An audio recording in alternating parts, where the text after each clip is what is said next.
الحمد لله رب العالمين والعاقبة للمتقين ولا عدوان إلا على الظالمين، والصلاة والسلام على نبينا محمد وعلى آله وصحبه أجمعين، أما بعد. فكتاب البيوع باب شروطه وما نهي عنه منه.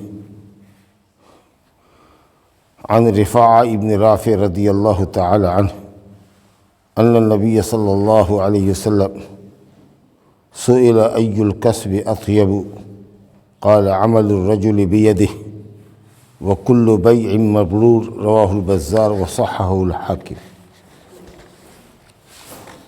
یہ بیع کا بیان ہے، خرید و فروخت کا بیان ہے، تجارت کا بیان۔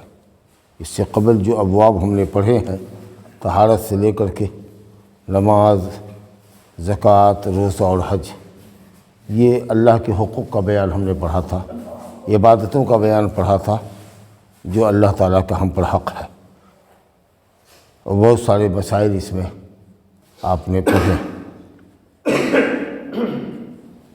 اس کا تعلق حقوق اللہ سے تھا، بندے کا اللہ سبحانہ وتعالیٰ سے جو رشتہ ہے اور اس کا جو حق ہے اس کے تعلق سے تھا۔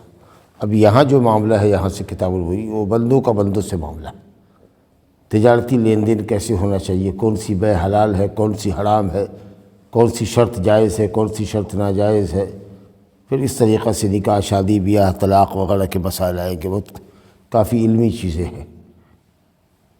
تو یہاں سے جو گفتگو شروع ہو رہی ہے، بلکہ آپ کو میں نے پچھلے درس میں بھی بتایا تھا کہ تقریباً آدھی کتاب یہاں ختم ہو گئی، حقوق اللہ کا ذکر یہاں ہو گیا، طہارت اور جو ارکان اربع ہیں، 4 نماز، روزہ، حج، زکوٰۃ، چاروں کا بیان ہو گیا تفصیل سے۔ اب یہاں حقوق العباد کا ذکر ہے، بندوں کے مسائل کا تعلق سے ذکر ہے۔ تو پہلا باب لایا ہے کتاب البیوع۔ بیوع بیع کی جمع ہے، خرید و فروخت کرنا، لین دین کرنا، کیونکہ دنیا کے ہر انسان کا تعلق لین دین سے ہوتا ہے، کسی نہ کسی طرح کا لین دین ہم لوگ کرتے ہی ہیں۔ دنیا کا کوئی بھی شخص ہو، تمام ضرورت اپنے آپ میں اکیلے وہ مہیا نہیں کر سکتا۔ ایک ہی آدمی کھیتی بھی کرے، ایک ہی آدمی بنکر بھی ہو، ایک ہی آدمی تیل بھی پیڑے، ایک ہی آدمی کپڑا بھی بنے، ایک ہی آدمی موٹر بھی بنائے، ایک ہی آدمی فریج بھی بنائے، ممکن نہیں ہے۔ اب ظاہر ہے کہ ہمارے پاس غلہ ہے لیکن ہمارے پاس دوسری چیزیں نہیں ہیں، تو ہم غلہ کو بیچیں گے اور وہاں سے روپیہ لیں گے، روپیہ سے بازار میں جا کر کے اپنی ضرورت کا سامان لیں گے۔ کسی کے پاس کوئی سامان ہے، وہ سامان بیچے گا۔ اب شہروں میں لوگوں کے پاس کاریگری ہے، ہنر ہے، وہ اس سے پیسہ کماتا ہے، وہ اسی پیسے سے جا کر کے بنیا کی دکان میں غلہ لیتا ہے جو آپ ان سے بیچتے ہیں، وہ کھاتا ہے۔ تو اس طریقہ سے کھانے پینے کی اشیاء سے لے کر کپڑا تک، سامان تک، موٹر گاڑی، تمام چیزیں جو آدمی خریدتا ہے، ہر چھوٹا سے چھوٹا، بڑا سے بڑا آدمی کہیں نہ کہیں کسی نہ کسی خرید و فروخت سے جڑا ہوا ہے۔ اس لیے انسان کی زندگی کا تعلق لین دین سے، خرید و فروخت سے بہت زیادہ ہے۔ اس لیے مؤلف نے معاملات کے باب میں، صاحب کتاب نے سب سے پہلے بیع کا ذکر کیا، خرید و فروخت کا ذکر کیا۔ تو یہ انسان کی حاجت ہے، ضرورت ہے، سمجھا نا؟ اس کے بغیر دنیا کا کاروبار ہی نہیں چلے گا۔ یا تو چھینا جھپٹی ہو، جو جس کا مال پائے چاہے چھینے جھپٹے، یا پھر ایک طریقہ ہونا چاہیے تھا۔ تو اسی جب سے دنیا قائم ہے، لین دین کا تعلق قائم ہے، لیکن شریعت میں سے پہلے دور جاہلیت میں ناجائز تجارتیں ہو رہی تھی، خون، مردار، حرام اشیاء کی تجارت ہو رہی تھی۔ اسلام نے اس کو دائرہ متعین کیا کہ کیا جائز ہے، کیا ناجائز ہے، کیسی آپ کو تجارت کرنی چاہیے، کیسی تجارت نہیں کرنی چاہیے، کیسی کمائی حلال ہے، کیسی کمائی حلال نہیں ہے۔ چلیے تو دیکھتے ہیں بیوع۔ چونکہ بیع کی بہت ساری قسمیں ہیں، جائز، ناجائز، حلال، حرام، تو اس لیے جمع کا لفظ استعمال کیا۔ بیوع بیع کی جمع ہے، یعنی مال کو مال سے بدلنا۔ آپ نے کوئی مال دیا اور دوسرا آپ کو کوئی مال دیتا ہے۔ تو شرط کا بیان، بیع کے اندر جو شرط ہوتی ہے اس کا بیان، اور اسی طریقے سے شریعت نے جن چیزوں سے منع کیا ہے، جو ممنوع بیع ہے، منع کردہ بیع ہے، ان کا بیان۔ ظاہر ہے کہ تمام شرطوں کا ذکر بھی نہیں ہوگا، تمام ممنوعات کا بھی ذکر نہیں ہوگا، چھوٹی مختصر کتاب ہے، کچھ اہم چیزوں کا ذکر یہاں ہوگا۔ تو پہلی جو چیز آئی ہے، جو حدیث آئی ہے اس کے اندر، وہ رفاعہ ابن رافع رضی اللہ عنہ کی حدیث ہے۔ نبی کریم صلی اللہ علیہ وسلم سے پوچھا گیا کہ کون سی کمائی سب سے پاکیزہ ہے، کون سی کمائی سب سے پاکیزہ ہے؟ پوچھنے والا کوئی بھی رہا ہو، نام مبہم ہے، پتہ نہیں کہ کوئی ہے، لیکن بہرحال جو بھی ہے وہ صحابی ہے، نبی کا صحابی ہے، کیونکہ وہ نبی سے پوچھ رہا ہے نا صلی اللہ علیہ وسلم سے۔ تو نبی صلی اللہ علیہ وسلم سے سوال کیا۔ اچھا، صحابہ کرام کا مطلب سوال کرنے سے صرف سوال کرنا نہیں ہوتا تھا، بلکہ جان کر کے اس پر عمل کرنا ہوتا تھا کہ جو سب سے بہتر کمائی کی شکل ہوگی وہ شکل ہم اختیار کریں گے تاکہ ہمارا مال، ہماری کمائی بالکل پاکیزہ ہو۔ تو اس نیت سے لوگوں نے سوال کیا۔ تو نبی صلی اللہ علیہ وسلم سے سوال کیا گیا کہ ای الکسب افضل، کون سی کمائی سب سے پاکیزہ ہے، بہتر ہے؟ تو آپ نے کیا فرمایا؟ عمل الرجل بیدہ، آدمی کا کمانا اپنے ہاتھ سے۔ جو کمائی آپ اپنے ہاتھ سے کرتے ہیں اس سے پاکیزہ کوئی کمائی نہیں، کیونکہ آپ بالکل یقین پر ہے کہ ہم حلال کر رہے ہیں۔ ایک کسان اپنے کھیت میں جا کے ہل چلاتا ہے، اس میں بیج بوتا ہے، کھاد پانی دیتا ہے، کاٹتا ہے، بوتا ہے، کاٹتا ہے، گھر میں لاتا ہے، اس غلے کے حلال اور پاکیزہ ہونے میں کوئی شک ہے؟ ایک آدمی جنگل میں جاتا ہے جہاں لکڑیاں وہ کاٹتا ہے، محنت کرتا ہے، لکڑی کاٹتا ہے، اچھی سے اچھی لکڑی کاٹتا ہے کہ بازار میں اس کا اچھا ریٹ ملے، اور وہاں سے وہ گٹھر سر پر پیٹھ پر اٹھا کر لاتا ہے، بازار میں بیچتا ہے لوگوں کے سامنے، وہ کمائی کرتا ہے۔ گھاس کاٹتا ہے میدان میں جا کر کے، ایسی عام زمین میں جہاں گھاس کاٹنا جائز ہے، کسی کی خاص زمین سے نہیں کاٹتا، اس کو لا کر کے وہ بیچتا ہے۔ اسی طریقے سے اگر آپ صنعت و حرفت کرتے ہیں، مثال کے طور پر کوئی کل پرزہ ٹھیک کرتے ہیں، سمجھا کہ نہیں، درزی کا کام کرتے ہیں، سلائی کا کام کرتے ہیں، جو بھی کام جس سے آپ کا ہاتھ لگے، صحیح طریقے سے اگر کام، پختہ طریقے پر آپ کام کرتے ہیں تو وہ چیزیں بھی آپ کے اس کے عمل کے اندر داخل ہے، سمجھا کہ نہیں۔ تو جو کام آدمی اپنے ہاتھ سے کرتا ہے، حضرت داؤد علیہ السلام اپنے ہاتھ کی کمائی کھاتے تھے۔ حضرت داؤد علیہ السلام زرہ بناتے تھے، اللہ تعالیٰ نے ان کے ہاتھ میں لوہا کو موم کر دیا تھا، لوہا ان کے ہاتھ میں پڑتا تھا، وہ موم کی طرح نرم ہو جاتا تھا، جیسے چاہتے لباس، جنگی لباس تیار کر دیتے تھے۔ تو ہاتھ کی کمائی ہے۔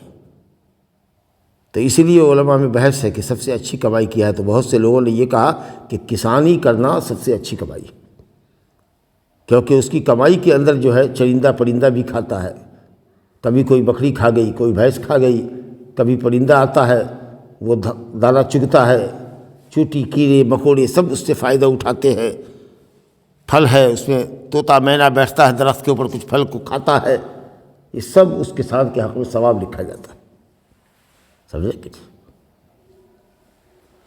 تو بہرحال ہاتھ کی کمائی کا دائرہ بہت ہے جس میں انسان کا ہاتھ لگے، سمجھے کہ ڈائریکٹ اپنے ہاتھ سے جو کمائے وہ کمائی سب سے بہتر ہے۔ وَكُلُّ بَيْعٍ مَبْرُورٍ، اور ہر وہ تجارت جو مبرور ہو، مبرور کا مطلب شریعت کے مطابق ہو، ہر وہ تجارت جو شریعت کے مطابق ہو۔ ایک شرط یہ ہوئی، اور دو شرطیں اور ہیں، بیان صاف ہو، کیا بیچ رہے ہیں؟ کوئلور کا بالو بیچ رہے ہیں، کوئلور کا ہے، ایک دم وہ کوئلور کا ہی ہونا چاہیے، یہ غلط مت بولیے گا، سمجھا کہ نہیں؟ اور اس میں کیا عیب ہے وہ بھی بتا دیجیے، سمجھا کہ نہیں؟ سچ بولیے، اور جو عیب و ہنر ہے آپ کے سامان میں وہ بتا دیجیے۔ اللہ اکبر۔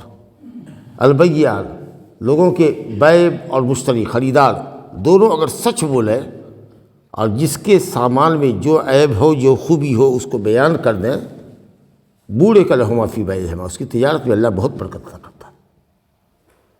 تاجروں کی تجارت میں برکت اگر چاہتے ہو تو سچ بولو، عیب کو چھپاؤ مت۔ مال خراب ہے، ڈیڈ مال ہے، بیچ دیا اس کو اچھا مال سمجھ کر کے، خراب مال سمجھ کے بیچ دیا۔ پرانی گاڑی ہے، ریپیئرنگ کروا کر کے، نیا پالش کروا کر کے نئے دام میں بیچ دیا، کہاں سے برکت آئے گی؟ نیا مال ہے نا بھائی، بالکل بالکل ایک دم نیا مال ہے، حالانکہ ڈینٹنگ کیا ہوا ہے، ڈینٹ پینٹ سے بیچ رہے ہو، کبھی برکت نہیں ہوگی۔ فَإِنْ صَدَقَا وَبَيَّنَا بُورِكَ لَهُمَا فِي بَيْعِهِمَا، اگر دونوں سچ بولیں اور دونوں عیب اور ہنر بتا دیں کہ کیا خوبی ہے، کیا خرابی ہے اس میں، بھئی یہ لینا ہے تو آپ لیجئے، یہ سیکنڈ ہینڈ ہے، ریپیئر کیا ہوا مال ہے، 1 سال کی گارنٹی دیتا ہوں، بہت اچھی بات ہے۔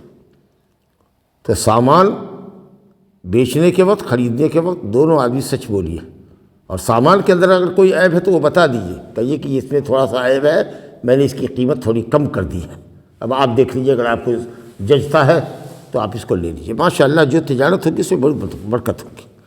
تو بیع مبرور، نبی صلی اللہ علیہ وسلم نے فرمایا کہ سب سے پاکیزہ کمائی انسان کے ہاتھ کی کمائی ہے۔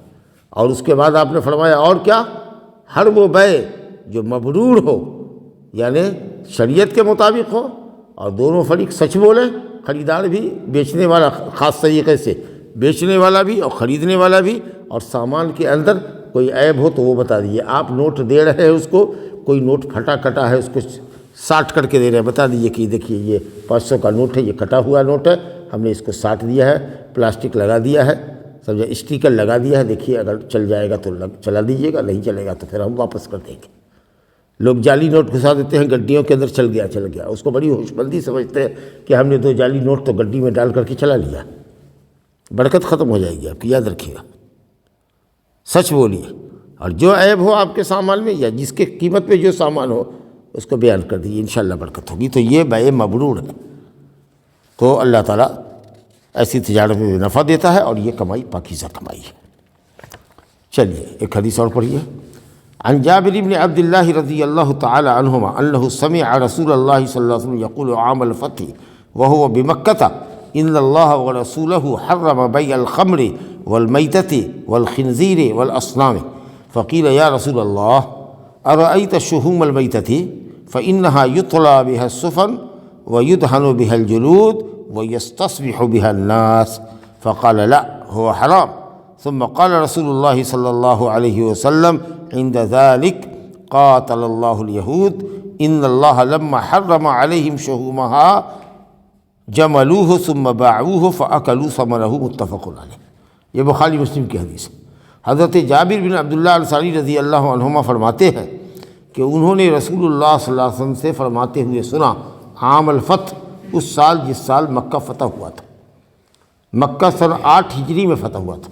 مکہ چھوڑ کے جب مدینہ آپ تشریف لے گئے تو اس سفر کو ہجرت کہتے ہیں، تو ہجرت کے 8ویں سال آپ نے مکہ فتح کیا، وہ مکہ، اور یہ بات جو آپ نے فرمائی وہ مکے میں فرمائی، بڑی مناسبت تھی، مکے کے احکام بھی بیان کیے، اور جو لوگ نئے مسلمان ہوئے تھے ان کو بتانا تھا کہ کیا حلال ہے کیا حرام ہے، کیونکہ جاہلیت میں بہت ساری چیزیں غلط لوگ کر رہے تھے، تو مناسبت کے حساب سے آپ نے موقع اور مناسبت کے حساب سے بیان فرمایا، اور یہ اچھی بات ہے کہ آدمی موقع اور مناسبت سے گفتگو کرے۔ اب اس وقت اگر کوئی روزے پر بیان دینے لگے تو نامناسب بیان ہوگا، لوگ توجہ سے نہیں سنیں گے، لیکن ابھی دھان کی زکوٰۃ کے مسائل پر اگر بیان کرے تو آپ غور سے سنیے گا، سمجھا کہ کچھ موضوع ہوتے ہیں جو سدا بہار ہوتے ہیں، جیسے نماز کا ذکر چلے، ماں باپ کی اطاعت کا ذکر چلے، بال بچوں کی تربیت کا ذکر چلے، میاں بیوی کے حقوق کا بیان ہو، پڑوسیوں کا حقوق کا بیان ہو، تو یہ ہمیشہ کی تقریر ہے۔ لیکن جو خاص موسمی تقریر ہوتی ہے تو حج کے زمانے میں حج کا بیان اچھا لگتا ہے، رمضان کے زمانے میں روزے اور تراویح کا بیان اچھا لگتا ہے، تو مناسبت سے نبی صلی اللہ علیہ وسلم نے مکے کے مسائل بھی بیان کیے کہ مکے کی عظمت کیا ہے، مکے میں کیا جائز ہے کیا ناجائز ہے، اور اسی طریقہ سے تجارت میں کیا جائز ہے کیا ناجائز ہے، کیونکہ مکے والوں کا سارا دار و مدار تجارت پر تھا، مدینہ والے تو کھیتیئر تھے، ان کے پاس باغات تھے، اور مکے والے صرف تاجر تھے، تو اس لیے آپ نے بڑی مناسبت سے بیان فرمایا۔ یہ بیان آپ کا فتح مکہ کے سال سن 8 ہجری میں ہوا، درا حالے کہ آپ کہاں تھے؟ مکہ میں تھے، مکے میں یہ بیان دے رہے ہیں۔ کہہ رہے ان اللہ ورسولہ حرم بیع الخمر، لوگوں سنو، بے شک اللہ اور اس کے رسول نے شراب کی بیع کو حرام کیا ہے، شراب کی بیع حرام ہے، خمر کہتے ہیں شراب کو، ما خامر العقل، ہر وہ چیز جو عقل کے اوپر پردہ ڈال دے، سوچنے سمجھنے کی صلاحیت آپ کی ختم کر دے، یعنی نشہ آور چیز، ہر نشہ آور چیز حرام ہے۔ کل مسکر خمر، نبی صلی اللہ علیہ وسلم نے فرمایا ہر مسکر، ہر نشہ آور چیز خمر ہے، وہ حرام ہے، چاہے وہ پینے سے اس کا تعلق ہو، یا سونگھنے سے تعلق ہو، یا انجیکشن لینے سے اس کا تعلق ہو، جس فارم میں ہو، جس شکل میں ہو، اگر پینے کے بعد آدمی کو نشہ آتا ہے اور طرب و نشاط آتا ہے، فرحت ہوتی ہے، لذت اس کو ملتی ہے، ایک دم مست ہو جاتا ہے، اور ایسے مست ہاتھی کی طرح جھولتا ہے کہ لگتا ہے میں ہی بادشاہ ہوں، میرے سامنے کون بات کرے گا رے، میں اس گاؤں کا جٹھریت ہوں، ہاں میں پورا گاؤں خرید سکتا ہوں، اس طرح کی گفتگو کرتے ہوئے سنیے گا۔ صبح میں کہیے گا کہ کہا ہے بھائی اس طریقہ سے رات بول رہے تھے، کہا وہ آدمی چلا گیا رات، ابھی میں دوسرا ہوں۔ تو جس چیز کو لے کر کے آدمی کو نشہ، ترنگ، امنگ معلوم ہو اور خیر و شر کی تمیز نہ رہ جائے، کیا بول رہا ہے اس کو کچھ نہیں رہے، اس کو نشہ کہتے ہیں، وہ حرام ہے۔ لیکن کبھی کبھی دیکھیے گا آپریشن میں سہایا جاتا ہے، اینستھیسیا دیا جاتا ہے جس سے آدمی بے ہوش ہو جاتا ہے، سوئی دیا جاتا ہے جس سے آدمی کی عقل ختم ہو جاتی ہے، تو وہ نشہ نہیں ہے، وہ حرام نہیں ہے، وہ تو ضرورت کے مطابق دیا جاتا ہے۔ حرام اور نشہ وہ ہے، اور جس کی وجہ سے عقل پہ پردہ پڑ جائے وہ یہ ہے کہ جس چیز کا آدمی سیون کرے، استعمال کرے لذت کے لیے، مستی کے لیے، اور پھر اس کی عقل اس کا ساتھ نہ دے، کیا کچھ منہ سے بول رہا ہے اس کو پتہ ہی نہیں ہے۔ تو کہا کہ اللہ اور اس کے رسول نے خمر کی بے کو حرام کیا ہے، شراب کی بے کو، اس لیے خمر کو خمر کہتے ہیں عربی میں کہ وہ عقل کو ڈھانپ لیتی ہے۔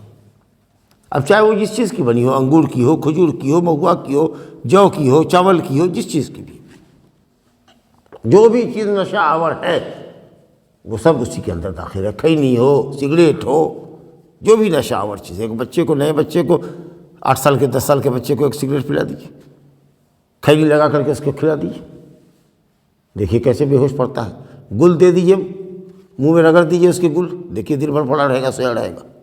ساری چیزیں نشہ آور ہیں اور حرام ہے، کیونکہ انسان کی عقل کے لیے نقصان دہ ہے، عقل انسان کی خراب ہو جاتی ہے، پیسہ برباد ہوتا ہے، معاشرہ میں خرابی آتی ہے، معاشرہ بگڑتا ہے ایسے لوگوں کی وجہ سے۔ آ رہا ہے، چیخ رہا ہے، چلا رہا ہے، رات میں بیوی سے دنگا فساد کر رہا ہے، پورا محلہ جگ گیا۔ تو عقل اللہ خراب ہو رہی ہے، جو اللہ کی اتنی بڑی نعمت ہے، جس کی وجہ سے یہ مخلوق دنیا کی اور دوسری مخلوقات پر فوقیت اور فضیلت رکھتی ہے، وہ عقل آپ کی خراب ہو گئی، مال برباد کیا، بیگھا کا بیگھا لوگوں نے بیچ دیا، ساری جائیداد بیچ دی، کنگال ہو گئے شراب اور شباب کے نشے میں۔ اور اسی طریقہ سے معاشرے میں دنگا فساد کرتے ہیں، بے قصور لوگوں کو گالیاں دیتے ہیں، رات میں 12 بجے آئے پی کر کے کسی کا دروازہ کھٹکھٹا دیا، کسی کی روٹی بیٹی کر دی، اور جھگڑا کیجئے تو لوگ کہے گا کہ کیا نشیڑی سے مل رہے ہیں، ابھی اپنے ہوش میں نہیں، اپنے دماغ میں نہیں ہے، یہ اپنی عقل میں نہیں ہے۔ کتنا نقصان ہے سماج اور معاشرے کا۔ عقل کی حفاظت کی خاطر اللہ تعالیٰ نے شراب کو حرام کیا۔ والمیتۃ، اور مردار کی بے، مردار کی بے حرام ہے۔ اب بکری آپ کے یہاں مر گئی، بڑی چالاکی سے اس کا گوشت بنایا، کاٹا لے جا کر کے ٹانگ دیا، چلو بھائی ایک دم خصی ہے، بڑھیا مرا ہوا ہے، جو اپنی موت آپ مر گیا، اور اس کو یہ کہا کہ 600 میں ملتا ہے، ہم 400 میں دے رہے ہیں، ایک دم پیور خصی، دیکھو مردار کو آپ بے کر رہے ہیں، بالکل حرام کھا رہے ہیں آپ۔ تو ایک چیز وہ ہوتی ہے جس کو غیر شرعی طریقے پر ذبح کیا جائے، وہ مردار ہوا، تو جو اپنی موت آپ مر گیا وہ مردار۔ اور اسی طریقے سے غیر شرعی طریقے پر ذبح کیا، ذبح کرنے والا کافر ہے، تو کافر کا ذبیحہ جائز ہوگا مسلمان کے لیے؟ نہیں ہوگا۔ اسی طریقے سے دم گھوٹ کر کے جانور کو مار دیا، یا 1-2 نس کاٹا، پورے طریقے سے کٹا بھی نہیں، پھڑپھڑا کر کے آدھے گھنٹے میں جانور تڑپ کے مر گیا، آپ نے اس کی رگیں نہیں کاٹی ٹھیک سے، نہ دونوں طرف کی رگ کاٹی، نہ کھانے کی حلق کاٹی، نہ سانس کی نلی کاٹی، ادھکٹوا جس کو کہتے ہیں آدھا کاٹ کر کے چھوڑ دیا، اب وہ تڑپ کے مر گیا، حرام ہو گیا۔ اور اسی طریقے سے حرام میتہ کیا ہوتا ہے؟ شے تو ناپاک ہے، ذبح کرنے والا مسلمان ہے، بسم اللہ بھی کر رہا ہے، لیکن گدھا جس کا کھانا اسلام میں حرام ہے، پالتو گدھے کو آپ نے ذبح کیا تو ظاہر ہے کہ وہ مردار ہے۔ تو جو غیر شرعی طریقے پر ذبح کیا جائے، اپنی موت آپ جانور مر جائے، کوئی بیماری آئی مر گیا، یا پھر ذبح کرنے والا غیر مسلم ہے، یا ذبح کرنے کا شرعی طریقہ جو ہے وہ آپ نے اختیار نہیں کیا، دم گھوٹ کے مار دیا، یا کچھوا ذبح کیا، یا اسی طریقے سے وہ شے ایسی ہے کہ اگر لاکھ ذبح بھی کرے، بسم اللہ بھی پڑھے اور ٹھیک سے ذبح بھی کرے، تو وہ چونکہ شریعت نے ہی اس کو حرام کیا ہے، تو یہ ساری چیزیں بے میتہ میں ہیں، تو مردار کی بے حرام ہے۔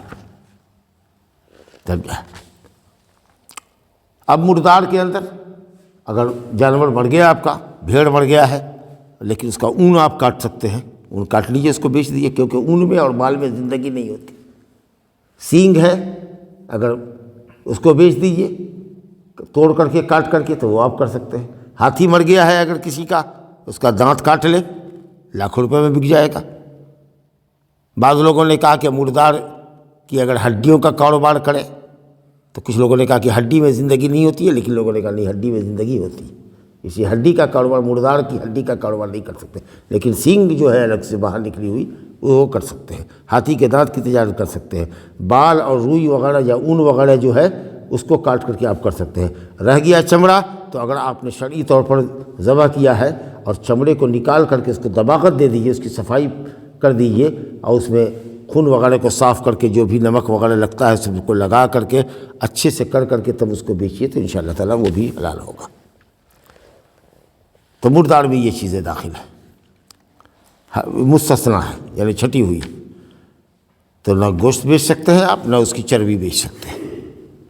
والخنزیر، اور نعوذ باللہ ثم نعوذ باللہ، سور کی بے، خنزیر جو ناپاک جانور ہے، جو پیخانہ اور گندگی غلاظت ہی کھاتا ہے اور انتہائی بے حیا جانور ہوتا ہے، بے حیا جانور ہوتا ہے، سمجھا کہ نہیں؟ آج جو لوگ کھاتے ہیں وہ اسی طرح کی بے حیائی کا مظاہرہ کرتے ہیں اور اسی طرح کے بے غیرت ہوتے ہیں، دیوس ہوتے ہیں، سمجھا کہ نہیں؟ تو سور کی تجارت، زندہ ہو یا مردہ ہو، اس کا گوشت بیچنا ہو یا سور کو بیچنا ہو، نعوذ باللہ، یہ حرام۔ والاصنام، اور بت کی تجارت، بہت سارے مسلمان ہیں شلپ کاروں کو رکھتے ہیں، مورتی کاروں کو رکھتے ہیں، سونے کی، چاندی کی، پتھر کی، تانبے کی مورتیاں بنواتے ہیں اور اس کو بیچتے ہیں غیر مسلموں کے ہاتھوں۔ بتائیے تو کیسی خراب تجارت ہے۔ یا کوئی اگر کہے کہ بت لوگے تو کہا نہ، بت نہیں لے سکتے، اس کو پگھلا کر کے، سونے کو، تانبے کو پگھلا کر کے لاؤ تو لے لیں گے، لیکن اس شکل میں نہیں لیں گے۔ ارے لے لو، ایسے ہی دے دیتے ہیں، کہا نہ، بت نہیں لے سکتے، مجسمہ نہیں خرید سکتے، سمجھا کہ نہیں؟ تو اصنام، بتوں کی تجارت نہیں کر سکتے، نہ ہم بیچ سکتے ہیں ان کے ہاتھ، نہ ان سے خرید سکتے ہیں۔ لیکن مان لیجئے کہ کوئی پیڑ ہے اگر، اور اس کی لوگ پوجا کر رہے ہیں، کہے گا خریدیے گا مول صاحب، لیکن ہم جان رہے ہیں کہ اس کو خرید رہے ہیں اس لیے کہ اس کو جڑ سے کاٹ کے ہٹا دیں گے، تاکہ یہ جو اڈا ہے، پورے علاقے کے لوگ جو آتے ہیں یہاں پر جل چڑھانے کے لیے، یہ اڈے ختم ہو جائے یہاں پر، اور جب تک کہ خریدیں گے نہیں تب تک یہ بیچے گا نہیں، جب تک ہم خریدیں گے نہیں، اس کو ہٹانا ممکن نہیں ہے، تو چلیے ایسی اگر مجبوری ہے تو خرید کے اس کو کاٹ کر کے معاملہ صاف کر دیجیے۔ لیکن ایسے چونکہ وہ ان کا خدا بنا ہوا ہے، معبود بنا ہوا ہے، ہم ان کے خداؤں کو خرید نہیں سکتے، باطل خداؤں کو۔ تو اب آپ دیکھیے ان چیزوں کے اندر غور فرمائیے کہ شراب آپ نے حرام کیا کس لیے؟ عقل خراب ہو رہی ہے۔ مردار اور سور کو حرام کیا کس لیے؟ کہ وہ آپ کے جسم کو خراب کر دے گا، بیکٹیریا ہے اس کے اندر، بہت خطرناک وائرس ہے، آپ کا اخلاق خراب ہوگا۔ سور کھانے والے جو لوگ ہیں کرسچن سب، ان کے اخلاق خراب ہے، یاش ہوتے، بے غیرت ہوتے، سور جیسی طبیعت ہو جاتی ہے ان کی۔ اور یہ اصنام جو ہے، اس کی بیع و شراء، خرید و فروخت، یہ آپ کے دین کو بگاڑتی ہے کہ آپ موحد ہیں، ایک اللہ کے پرستار ہیں، اور آپ بتوں کی تجارت کر رہے ہیں، لین دین کر رہے ہیں، خرید و فروخت کر رہے ہیں۔ تو عقل کی حفاظت، آپ کے جسم کی حفاظت، آپ کے دین کی حفاظت، کتنے پاکیزہ مقاصد ہیں بتائیے تو۔ اس لیے اللہ تعالیٰ نے، اس کے رسول نے ان چیزوں کی تجارت کو حرام کیا ہے، بیع کو حرام کیا ہے۔ فقیلا، کہا گیا، کہنے والا کوئی بھی رہا ہو، اسی مجلس کا آدمی، یا رسول اللہ، اے اللہ کے رسول۔ صحابہ کرام کا طریقہ دیکھیے، نبی اور ادب دیکھیے کہ نبی صلی اللہ علیہ وسلم کو کیسے خطاب کرتے تھے۔ کبھی کسی نے یا محمد نہیں کہا، یا رسول اللہ، اے اللہ کے رسول۔ کوئی جاہل آتا دیہات سے تو یا محمد کی رٹ لگاتا۔ اللہ نے کہا ان الذین ینادونک من وراء الحجرات اکثرهم لا یعقلون، پس دیوار کے پیچھے کھڑے ہو کر کے یا محمد کی رٹ لگاتے۔